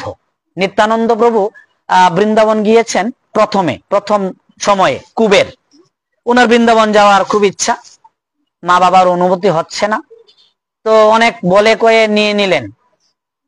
গোবিন্দ পাদ সন্ন্যাসী উনি আসছেন, ওনার সাথে যাবেন বৃন্দাবন যাওয়ার জন্য। তো ওনার খুব ইচ্ছা, খুব আকাঙ্ক্ষা, শুনেছি বৃন্দাবনে শ্রীকৃষ্ণ থাকেন, আমার ইচ্ছা আমি বৃন্দাবন গিয়ে সেই শ্রীকৃষ্ণ দর্শন হবে আমার। তাহলে যাই হোক, ওনার খুবই আকাঙ্ক্ষা। তো ওনাকে অনেক বলে কয়ে রাজি করালেন মা বাবাকে, বলছেন ঠিক আছে যা। সন্ন্যাসীর সাথে গেলেন, বৃন্দাবন গিয়ে অনেক তীর্থ দর্শন করেছেন, অনেক পর্যটন করেছেন, বিভিন্ন কিছু, কৃষ্ণ দর্শন হচ্ছে না। নিতাই চাঁদের কথা বলছি আমি, ঠিক আছে, ওনার হচ্ছে না। তারপরে এক সময় উনি স্বপ্নে আদেশ পেলেন, তুমি নবদ্বীপে যাও। নিমাই পণ্ডিত সেখানে, হ্যাঁ, গৌরাঙ্গ মহাপ্রভু নামে সবাই চেনে নিমাই পণ্ডিত, উনি অকাতরে আচণ্ডালে প্রেম বিতরণ করছেন, তুমি তার এখানে যাও। স্বপ্নে আদেশ দিয়ে দিলেন ভগবান শ্রীকৃষ্ণ, এবং উনি চলে আসলেন সেই নবদ্বীপে এসে মহাপ্রভুর এখানে আসলেন। তারপর দুই ভাই গৌরনীতাই, সেই এই থেকে শুরু, মহাপ্রভু শক্তি আরো, হ্যাঁ, কয়েক গুণ বেড়ে গেল। মহাপ্রভু যে এই নাম প্রেম ধর্ম প্রচার করবেন, এই শক্তিটা আরো বেড়ে গেল। হ্যাঁ, এটা তো ভগবত থেকেই মহাপ্রভুই কর্ষণ করে নিয়ে এসছেন যে বৃন্দাবনে পড়ে আছো, আসো দুই ভাই মিলে কি সেই নাম প্রেম ধর্ম প্রচার করব। তাহলে এখানে এই যে বলছেন যে যদি একটা গরু বা কুকুর বললে যদি অবয়বটা সামনে এসে যায়, তাহলে ভগবানের নাম করলে কি ভগবানের অবয়বটা সামনে আসবে না? হ্যাঁ, কৃষ্ণ দেখতে এমন, মহাপ্রভু দেখতে এমন, তাহলে কি আসবে না? হ্যাঁ, আসবে। রাধারানী এমন, হ্যাঁ, দেখলে বললে আসবে না কেন? আসবে। তাহলে এই যে ভাগবত এইটাই বললেন যে কি যেমন ভেসে ওঠে তেমনি কৃষ্ণ উচ্চারণ করার সাথে সাথে কৃষ্ণের রূপ গুণ লীলার স্ফূর্তি অনুভূত হতে হবে, তবেই নামের ক্রিয়া হচ্ছে বলে মনে করতে হবে। তাহলে গরু বললে যদি গরুর অবয়বটা সামনে চলে আসে, ভগবান কৃষ্ণের নাম করলে, মহাপ্রভুর নাম করলে যদি উনাদের অবয়বটা না আসে, তাহলে বুঝতে হবে আমার গ্যাপ রয়ে গিয়েছে। একটা বিশাল একটা ওয়াল সামনে আছে, দেয়াল সামনে আছে, এই দেয়ালটাকে ভাঙতে হলে সাধুসঙ্গ করতে হবে, গুরু চরণে বিজ্ঞপ্তি জানাতে হবে। আর যদি কৃষ্ণ বলতে সেই কৃষ্ণের অবয়ব সামনে চলে আসে, হ্যাঁ, তাহলে বুঝতে হবে তাহলে কৃষ্ণের কৃপা হয়েছে, এই গৌর গোবিন্দের কৃপা হয়েছে। আর যদি না আসে তাহলে বুঝতে হবে কিছু বাকি রয়ে গিয়েছে। এভাবে নাম করলে তখন সেই নামকারীর দেহ থেকে এক ধরনের চিৎকণা বিচ্ছরিত হয়ে একটা পরিধি তৈরি হবে, এবং সেই নামকারীর দেহ থেকে একটা চিৎকণা, একটা কিছু এসে সেই একটা পরিধি সৃষ্টি হবে। মহাপুরুষদের যদি দর্শন করেন তাহলে দেখবেন মনে হবে যে জ্যোতি ছড়াচ্ছে। মহাপুরুষ যারা আছেন দেখবেন যে জ্যোতি, হ্যাঁ, প্রকাশ হচ্ছে, এরকম। এগুলাই যে এটারই প্রকাশ, এই যে ভাগবত বলে দিচ্ছেন। কে একটা এমন পরিধি তৈরি হবে, কেউ যদি সৌভাগ্যবশত, এই যে এইখানে একটা কথা ভাগবত গুরুত্বপূর্ণ একটা কথা বলেছেন, যদি কেউ সৌভাগ্যবশত, যদি কারো সৌভাগ্য থাকে, অদ্যাবধি নিত্যলীলা করে শ্যামরায়, কোন কোন ভাগ্যবানে দেখিবারে পায়। কোন কোন ভাগ্যবান, যদি কোনো সৌভাগ্যবান থাকে তাহলে দেখতে পারবে। এখনো সেই বৃন্দাবনে বাঁশি বাজে। আমি একবার বৃন্দাবনে গেলাম, এই গানটা এখনো আমার কানে বাজে, মানে এত সুন্দর বাবাজি এই কীর্তনটা করেছিলেন। হ্যাঁ, এখনো সেই রাধারানী বাঁশির সুরে পাগলিনী, মানে এমন মানে কীর্তনটা করেছিলেন। আসলেও একই কথা, একই কীর্তন, এক একজনের বদনে এক এক রকম লাগে। প্রেম সবার বদনে কীর্তন শুনলে বা এই পাঠ শুনলে প্রেম হয় না, তো সেই রকম এই কীর্তনটা মানে এত সুন্দরভাবে করেছিলেন। এখনো সেই রাধারানী বাঁশির সুরে পাগলিনী, হ্যাঁ, এখনো ময়ূর নাচে, এরকম কত সুন্দরভাবে কীর্তনটা করেছেন। আজ থেকে আরো হয়তোবা 8-10 বছর হয়ে যাবে, ওই সময় সমাপনী অনুষ্ঠানে এই কীর্তনটা হচ্ছিল। আমরা যেরকম নিয়ম মাসে সমাপনী অনুষ্ঠান করি, ওইখানে সমাপনী অনুষ্ঠানে এই ভাগবত নিয়ে পরিক্রমা হচ্ছে, আর এক বাবাজি এমন কীর্তন আবেশে কীর্তনটা করছেন এবং সবাই এখানে দাঁড়িয়ে গেল এখানে মীরা মনোরঞ্জনের আগে। আমার এখনো মনে আছে, মীরা মনোরঞ্জন ধর্মশালায় ঢুকবো এর আগেই উনি কীর্তনটা ধরেছেন, বাবাজি মহারাজ। ওনার নাম আমি জানি না, ওই সময় তো এত চিনি না, জানিও না, গিয়েছি এই হ্যাঁ। তো নিয়ম মাস শেষ করে এই সময় আমার ভিসাটা 13 দিন বেশি থেকেছিলাম, 1 মাসের ভিসা দিয়েছিল, 13 দিন বেশি থেকে এসছি, আমার ভিসাটা বাতিল হয়ে গেল। 1000 না 2000 টাকা ঘুষ দিয়ে তারপরে চলে আসছিলাম এরকম। যাই হোক, ভিসাটা বাতিল হয়েছে, পরে পাসপোর্টটাই বাতিল হয়ে গেল, আবার নতুন করে পাসপোর্ট করতে হয়েছে আমার। এরপরে আমার একটু ইচ্ছা যে থাকবো আমি, যা হয়েছে হয়েছে, যা হয় হবে, হ্যাঁ। এই পরে শেষ করে আসলাম, 13 দিন বেশি চলে গিয়েছিল। তো এই কীর্তনটা আসলে কোনো ভাগ্যবান যদি সেই ভাগ্য করে থাকেন, ভাগ্যবান সবাই হয় না, কেউ কেউ হয়। তাহলে এখানে সেইটাই কি বলছেন, সৌভাগ্যবশত, ভাগবত বলছেন সৌভাগ্যবশত, কি সৌভাগ্যবশত সেই পরিধির মধ্যে এসে পড়ে। যদি কেউ এই পরিধির মধ্যে কোন মহৎজনের পরিধি, এই জন্য এই মহৎ দর্শন, তীর্থ ভ্রমণ এগুলো করতে হবে কেন?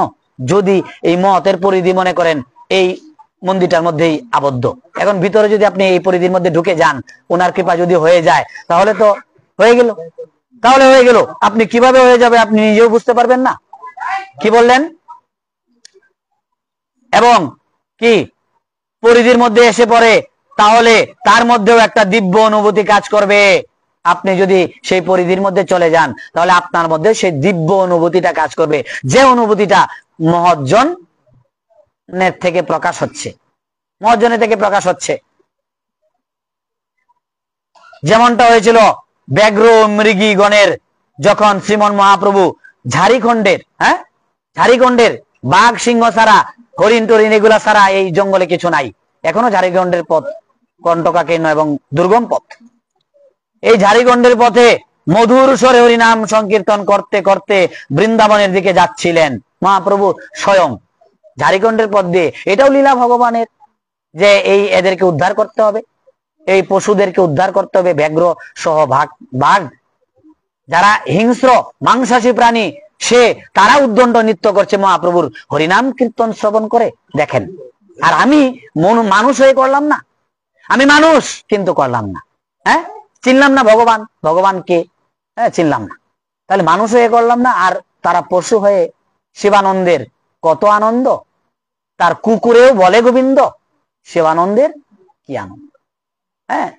তাহলে শিবানন্দের কুকুরটাও গোবিন্দ বলছে, আর আমি মানুষ হয়ে বললাম না। এখানে ঝাড়িখণ্ডের পথে বাঘ সহ সিংহ আদি যারা আছে সবাই হরিনাম করছে, নৃত্য করছে, কীর্তন করছে। এখন বাঘ যে হরিণকে খেয়ে ফেলে, হরিণ দেখলেই এর মাথা হুঁশ থাকে না, হরিণকে কতক্ষণে খাবে। এখন হরিণ দেখে বাহ, আরো উদ্দণ্ড নৃত্য কীর্তন করছে বাঘ। ঝাড়িখণ্ডের মহাপ্রভুর কীর্তন এমন সুললিত, মানে সুমধুর কণ্ঠে। ভগবানের কণ্ঠ তো বুঝে নেই। এখন যদি ভগবান এদিক দিয়ে কীর্তন করে যান, উপায় আছে? ভগবানের কীর্তন কি হবে? আমাদের জাগতিক জগতের কীর্তনে এদের কীর্তন কত সুন্দর। আর যদি ভগবান সেই প্রেম মাধুরী মিশিয়ে যে কীর্তনটা হবে, এটা কেমন হবে? কি বললেন?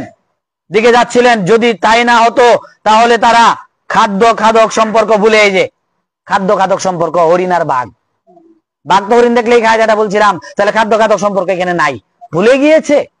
হরিনাম শ্রবণ করে মহাপ্রভুর নাম প্রেমে এমন তন্ময় হয়েছে বাঘ, একটা বাঘ, হরিণ, সিংহ, এরা এমন তন্ময় হয়েছে মহাপ্রভুর হরিনাম কীর্তন শ্রবণ করে, যে এরা ভুলে গিয়েছে যে আমার সামনে একটা হরিণ, এটাকে আমার খাওয়ার কথা, কিন্তু তারা ভুলে গিয়েছে।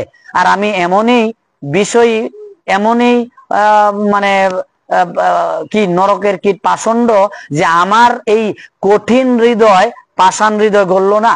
ভগবানের নাম শ্রবণ করেও, এত মধুমাখা হরিনাম শ্রবণ করলেও আমার পাষাণ হৃদয় গড়ল না। তাহলে বুঝতে হবে অপরাধ আছে এবং স্বীকৃতি নাই, এটাই বুঝতে হবে। নিশ্চয়ই আমার তেমন কোনো স্বীকৃতি নাই, অথবা অপরাধ আছে, একটা কিছু তো হয়েছে, না হলে কেন হচ্ছে না? বাঘ সিংহ আদি হরিণ আদি সকলের হয়ে যাচ্ছে, তাহলে আমার কেন হচ্ছে না? কুকুরের হয়ে যাচ্ছে, আমার কেন হচ্ছে না? কেন হচ্ছে না? এই কথা কি কখনো ভেবেছি? কখনো কি ভেবেছি ভগবানের সামনে গিয়ে যে ভগবান আমার কেন হচ্ছে না, তোমার নামে কেন ক্রিয়া হচ্ছে না, এত হরিনাম করছি, প্রসাদ খাচ্ছি, চরণামৃত ধারণ করছি, কিন্তু কেন হচ্ছে না? এই চিন্তা কি একবার করেছি? একবার বলেছি ভগবানের চরণে?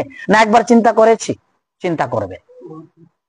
আমি করি না, আপনারা হয়তো বা করেন, আমি করি না বিধায় হ্যাঁ আপনাদেরকে বলছি। কারণ নিজে যেমন অন্যকে তো সেরকমই মনে করি আমরা।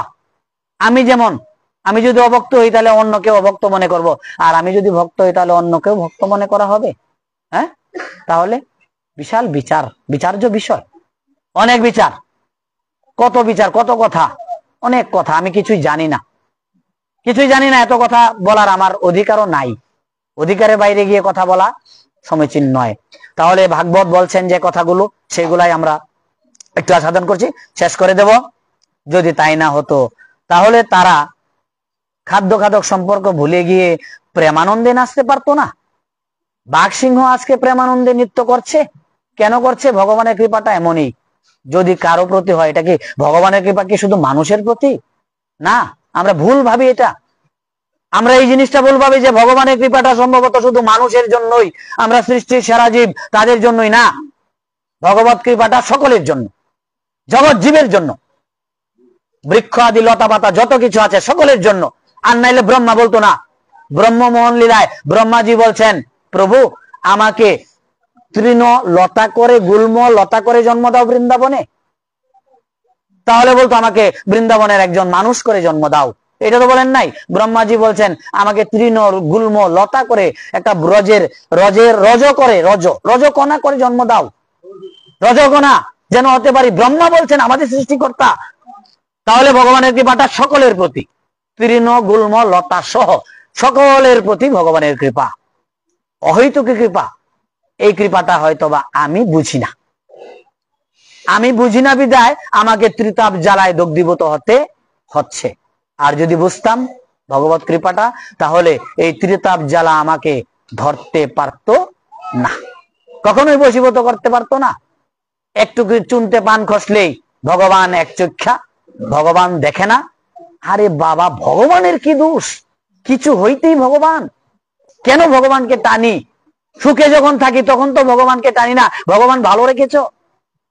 যখন স্ত্রী পুত্র কন্যা পরিজন নাতি নাতক আত্মীয় স্বজন নিয়ে খুব সুখে আছি, যে একজন বিয়োগ হয়ে গেল এমনি বলে ভগবান দেখে না, ভগবান এক চক্ষা, এই ভগবানের দোষ শুরু হয়ে গেল। আর যখন সুখে ছিলা, সেই ধন জন নিয়ে পুত্র পরিজন নিয়ে সুখে ছিলা, তখন তো একবার বলো না ভগবান খুব ভালো রেখেছ, ভগবান খুব ভালো রেখেছ। তখন বলি না। যখনই একটা কোন সমস্যা হয়ে গেল পরিবারে, তখনই বলে এই যে ভগবান একসেপ্টা। তখন ভগবানকে কেন টানো? সুখের দিনে ভগবানকে টেনেছিলা, ভগবান হাসছেন, ভগবান হাসছেন। আয় রে, যখন সুখে ছিলে তখন তো আমাকে একবারও ডাকিসনি, আর এখন যেই দুঃখে পড়ে গেলি এখন একবারে আমার গোষ্ঠী তুষ্টি করে ফেলছিস। 56 কোটি যদু বংশকে নিয়ে আসছিস, মাথা পিন্ডি চটকাচ্ছিস, যে সব দোষ ভগবানের। কেন ভগবানের দোষ দিতে যাব? বুঝে না বিধায় ভগবানের দোষ দিই। আর বুঝলে এই দোষটা ভগবানকে দেওয়া যেত না। আমাকে বুঝতে হবে আমার সুকৃতি দুষ্কৃতি অনুযায়ী আমার কর্মটা এই জন্মে পেয়েছি, এই জন্মে এই কর্মটা আমি, আমার সুকৃতি হোক দুষ্কৃতি হোক, এটার জন্য পেয়েছি। এটার জন্য ভগবানকে দোষা কদাপি উচিত না, কখনোই উচিত না। কিন্তু আমরা অবচেতন ভাবে এই কাজটা করে ফেলি। করা যাবে না, কখনোই না, কোনোদিন না, এই কাজটা করাই যাবে না। কিন্তু আমরা জাগতিক জগতের তো, এই সংসারী জীব তো, এই জন্য ভগবানকে দোষারোপ করে দেই। সহজে করা যায় ওনাকে দোষ দেওয়া। এই একটা সহজ উপায় আছে, ভগবানকে দোষী সাব্যস্ত করা। এটার মতো সহজ আর কিচ্ছু নাই। ভজন করা কঠিন, ভোরবেলায় ওঠা কঠিন, তাহলে কি করা যাবে? তাহলে ভগবানকে একটু দোষ দিয়েই ফেলাই। যেহেতু পাবো না ভগবানকে, তাহলে ভগবানকে দোষ দিতে তো সমস্যা নাই। আর যদি পাইতাম তাহলে ভগবানের ভগবান আমার এটাকে লেগে হয়েছে, তোমার লেগে তো হয়েছে, ব্যাস হয়ে গেল। যেহেতু ভগবানকে পাচ্ছি না, ভগবান কোনো কি এটার জন্য আপনাকে কোনো জরিমানাও দিতে হবে না, কোনো খাজনা ট্যাক্স কিচ্ছু দিতে হবে না। এই জন্য ভগবানকে দোষারোপ করে দেওয়াটা সহজ। কিন্তু ভেবেছি ভগবান নিজের উপরে কোনো দোষ রাখেন না।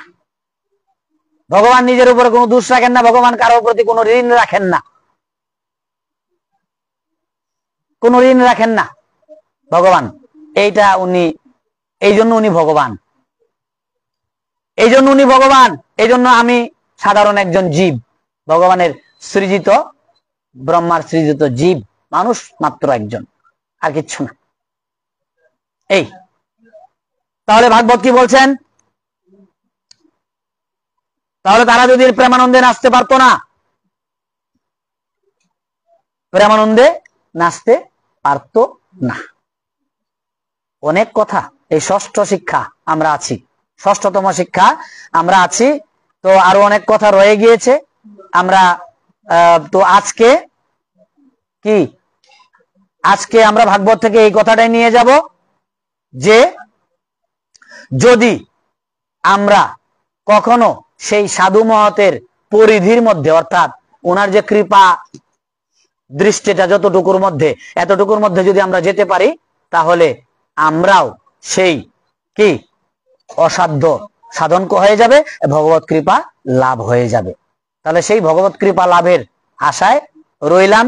যদি মহাপ্রভুর কৃপা হয় তাহলে আগামী শ্রী হরিবাস একাদশী তিথিতে সম্ভবত আমাদের কর্ণধার এসে যেতে পারেন।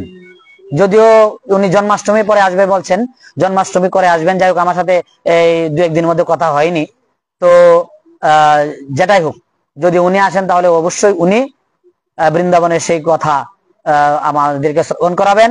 নচেত হয়তো বা যদি দেহ প্রাণ থাকে তাহলে এই অধমের দ্বারাই কীর্তিত হবে মহাপ্রভুর ষষ্ঠ শিক্ষা। তো এখানেই হরিকথার বিশ্রাম। আমার ভুল ত্রুটি নিজ গুণে ক্ষমা সুন্দর দৃষ্টিতে দেখবেন। তাহলে এই কথাটা আর একটা কথা নিয়ে যাব, যে যেহেতু পশু পাখিরা তারা ভগবানের নাম শ্রবণ করে, কীর্তন শ্রবণ করে, তারা নৃত্য করছে সকল কিছু ভুলে, আমরাও যেন এভাবে এই পশুদের মতো সকল কিছু ভুলে গিয়ে যতটুকু করি ততটুকু যেন একটু কায় মনোবাক্যে ভগবত স্মরণ মননটা করতে পারি, এটাই ভাগবত এবং ভক্তদের চরণে প্রার্থনা। এই বলে আজকে হরিকথার বিশ্রাম। আমার ভুল ত্রুটি নিজ গুণে ক্ষমা সুন্দর দৃষ্টিতে দেখবেন। কারণ আমি আগেই বলেছি, আমি কোনো পাঠক নই, আপনাদেরকে ভাগবত কথা হরিকথা শ্রবণ করিয়ে আনন্দ দেব এই যোগ্যতা আমার নেই, নেই, নেই, তিনবার বললাম, আসলেই নেই, এই কিচ্ছু করার নেই। যাই হোক, তো আজকে বসু দিদি মেসু তো পারণ কালকের দিন প্রাপ্তি ছিলেন না? হ্যাঁ, যাই হোক, মেসু ছবি না এখানে চিত্রপট। হ্যাঁ, যাই হোক, আপনারা হয়তোবা অনেকেই দেখছেন এখানে চিত্রপট রাখা আছে। এই নরোত্তম সংঘের প্রধান উপদেষ্টা ছিলেন, তো উনি আমাদের মাঝে নেই।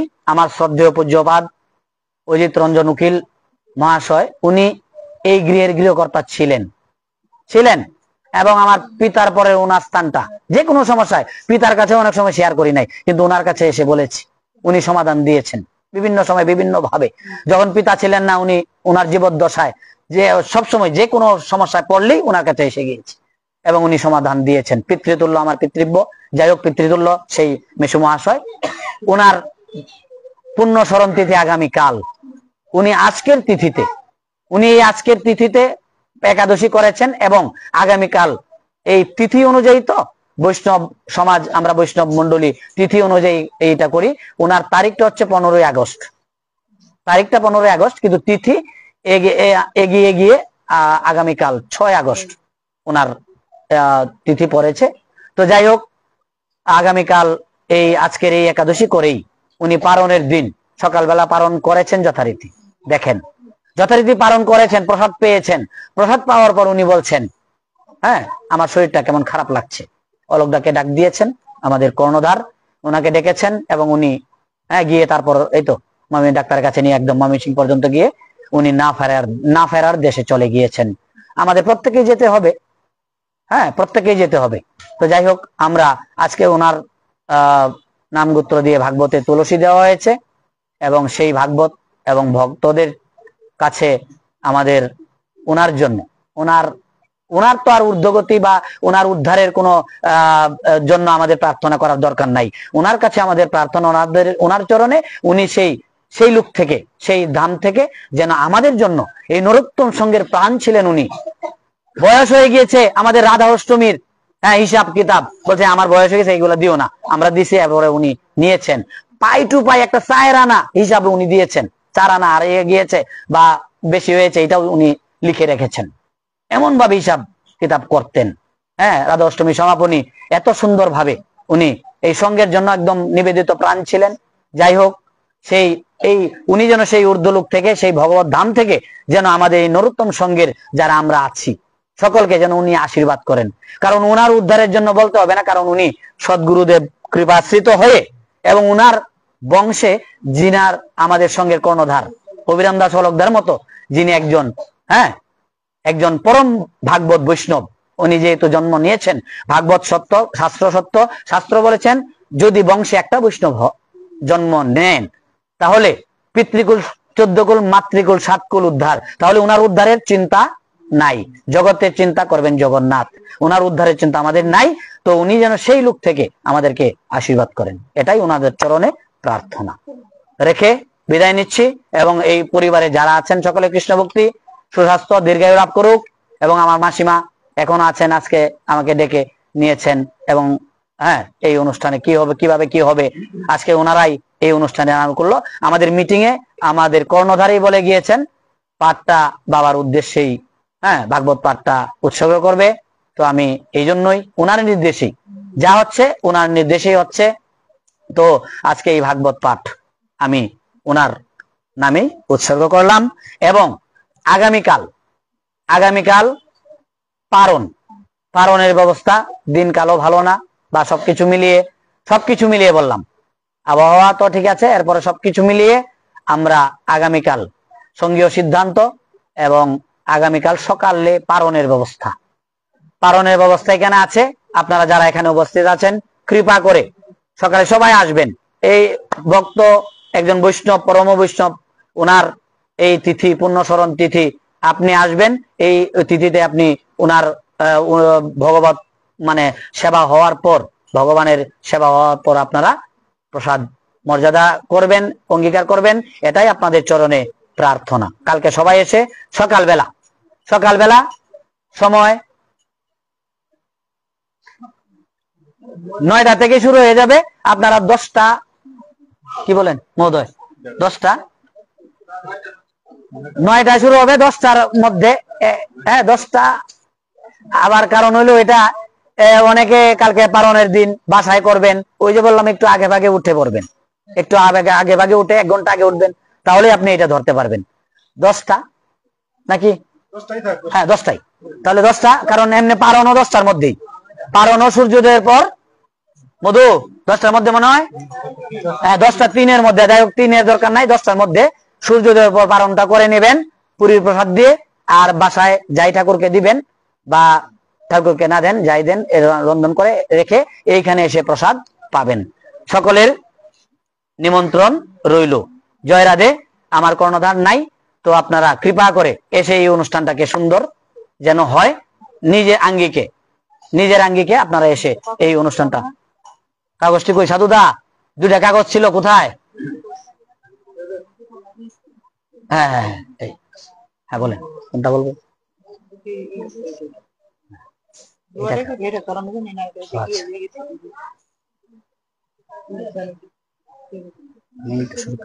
আচ্ছা, ঠিক আছে। যাই হোক, তাহলে আপনাদের নিমন্ত্রণ রইল, আপনারা কৃপা করে আসবেন। আর হচ্ছে একটু প্রার্থনা করে আমরা ছেড়ে দেব, আপনারা অনুকল্প প্রসাদ নিয়ে যাবেন। এবং এটাও এই গোপীনাথ গৃহের থেকেই আজকে ওই অনুকল্পের ব্যবস্থা করা হয়েছে। যাই হোক, আপনারা কৃপা করে অনুকল্প নিয়ে যাবেন। প্রার্থনা, মিন্টু সরকার, কাশ্যপ গোত্র, ওনার নামে তুলসী দিয়েছি। যাই হোক, এখানে ওনার মঙ্গল জন্য প্রার্থনা রেখেছেন। তো আমরা ভাগবতের এবং ভক্তদের চরণে প্রার্থনা জানাই, ওনার মঙ্গল হোক, কল্যাণ হোক, এবং উনি যেন দীর্ঘায়ু লাভ করে এই গৌরগোবিন্দ ভজন করে। এবং আমাদের সঙ্গে সাথে উনি যুক্ত, কাতকুড়া ওনার বাড়ি।